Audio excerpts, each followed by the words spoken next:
ថ្ងៃ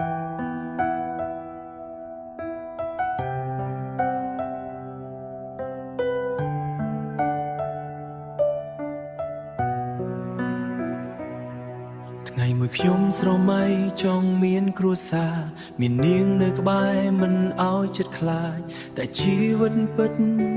មិនដូចសូបិនក្នុងដៃខ្ញុំទូទេគ្មានអ្វីសម្រាប់នាងចង់ឲ្យនាងសុខតែខ្ញុំវិញលំបាកចង់ឲ្យនាងញញឹមតែខ្ញុំកំពុងខូចចិត្តពេលណាខ្ញុំមានប្រពន្ធតែខ្លួនកំពុងដាច់ញ៉ៃស្នេហាខ្ញុំមានតែគ្មានអ្វីផ្ដល់ឲ្យនាងខ្លាចថ្ងៃមួយនាងនឹងឈឺចិត្តព្រោះប្តីគ្មានអនាគតស្រឡាញ់ប៉ុណ្ណាក៏មិនអាចរក្សានាងបានរាត្រីអង្គុយគិតតែម្នាក់ឯងមើលទៅមុខនាងខ្ញុំមានអារម្មណ៍ខ្មាំងមិនចង់ឲ្យនាងរងទុកជាមួយខ្ញុំ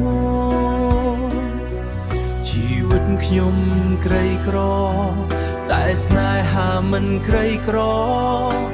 តែពេលខ្លាំងស្នេហាមិនគ្រប់គ្រាន់សម្រាប់รู้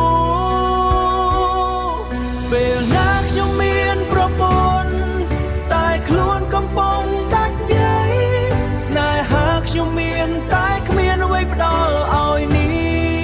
ងខ្លាចថ្ងៃមួយនាងនឹងឈឺចិត្តព្រោះប្តីគ្មានអនាគត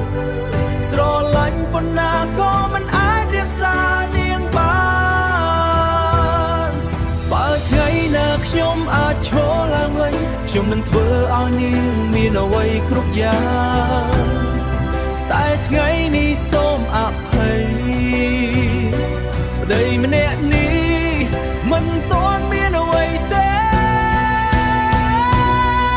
ពេលណាខ្ញុំមានប្រពន្ធតែខ្លួនកំពុងដាច់ញ៉ៃស្នេហាខ្ញុំមានតែគ្មានអ្វីផ្ដល់ឲ្យនាងខ្លាចថ្ងៃមួយនាងនឹងឈឺចិត្តព្រោះប្តីគ្មានអនាគតស្រឡាញ់ប៉ុណ្ណាក៏មិនអាចរក្សានាងបានស្រឡាញ់នាងពិតមិនមែនសំដីតែជីវិតខ្ញុំមិនទាន់សមនាងទេ